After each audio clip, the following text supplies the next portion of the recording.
আসসালামু আলাইকুম, আমি তানভীর আহমেদ, ডিএমএফ ডক্টর। তো আজকেও প্রতিদিনের মতো চলে আসলাম আপনাদের মাঝে একটা খুব গুরুত্বপূর্ণ অসুখ নিয়ে, যেটাকে আমরা মেডিকেলের ভাষায় বলতেছি ডায়রিয়া। তো ডায়রিয়া এমন একটি অসুখ যেটা সবারই কম বেশি জানা দরকার এবং সবারই হয়ে থাকে এই সমস্যাটা। ডায়রিয়া এমন একটি অসুখ যেটা আপনি সঠিক সময়ে চিকিৎসা গ্রহণ না করলে আপনার মৃত্যু পর্যন্ত ঘটে যেতে পারে। সুতরাং অবহেলা না করে সঠিক সময়ে ডাক্তারের কাছে গিয়ে চিকিৎসা নিন। তো আসুন এবার আমরা মূল আলোচনা শুরু করি।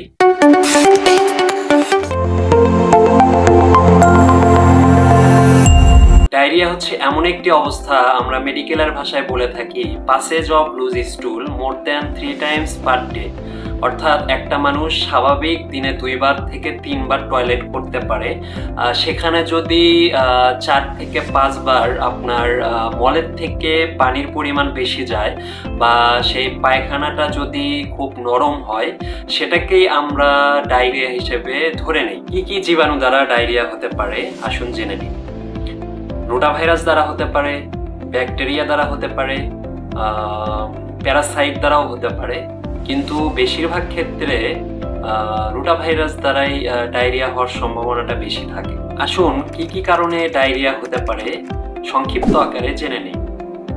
প্রথমে হচ্ছে দূষিত পানি পান করা, অস্বাস্থ্যকর খাবার খাওয়া, হাত ধৌত না করেই খাবার খাওয়া। আবার অনেকের পেটের কোনো সার্জারি থাকলে, ধরেন গল ব্লাডার বা অ্যাবডোমিনাল কোনো সমস্যা থাকলে ডায়রিয়া হতে পারে।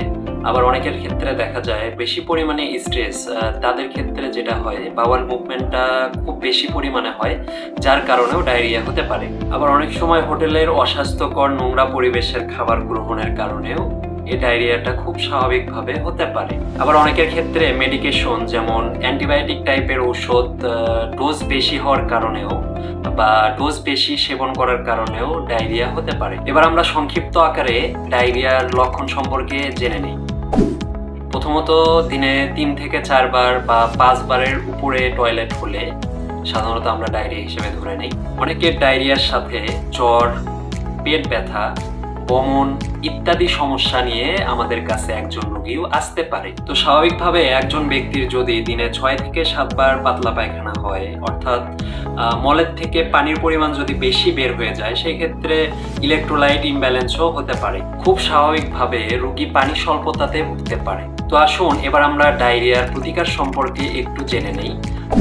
স্বাভাবিকভাবে আমরা ডায়রিয়ার রোগীদের ক্ষেত্রে 2 ধরনের চিকিৎসা প্রোভাইড করে থাকি। তো প্রথমত, আমরা যদি রোগীর খুব বেশি সমস্যা না থাকে, সেই ক্ষেত্রে স্বাভাবিক যে ঔষধগুলো আছে টয়লেট বন্ধ করার জন্য, সেগুলো দিয়ে থাকি। তো তার সাথে যদি পেট ব্যথা থাকে, সেই ক্ষেত্রে আমরা অ্যান্টি স্পাজমোটিক ড্রাগ যেগুলো আছে সেগুলো প্রোভাইড করে থাকি। তার সাথে যদি বমন থাকে, বমনের একটা ঔষধ দিয়ে থাকি। আর তার সাথে যদি খুব বেশি সমস্যা যে রোগীরা নিয়ে আসবে, তাদের ক্ষেত্রে আমরা 2টা আইভি চ্যানেল ওপেন করি। একটাতে সিপ্রোফ্লক্সাসিন আর একটাতে মেট্রোনিডাজোল দিয়ে থাকি। দেন আমরা যদি আমাদের চেম্বারে যদি রোগীর দেখি যে খুব বেশি স্বাস্থ্যের উন্নতি হচ্ছে না, সেই ক্ষেত্রে আমরা হসপিটালাইজড অর্থাৎ হসপিটালে রিফার করে থাকি। তো আরেকটা বিষয়, ডায়রিয়া সাধারণত 2 ধরনের হয়ে থাকে। একটা স্বাভাবিক যে মলের সাথে পানি যাওয়া, এটাকে আমরা একটা স্বাভাবিক ডায়রিয়া বলছি।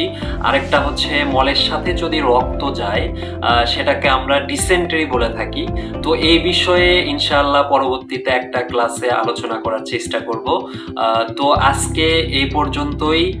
দেখা হচ্ছে পরবর্তী কোনো রোগ নিয়ে।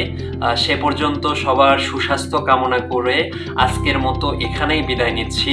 আসসালামু আলাইকুম ওয়া রাহমাতুল্লাহ।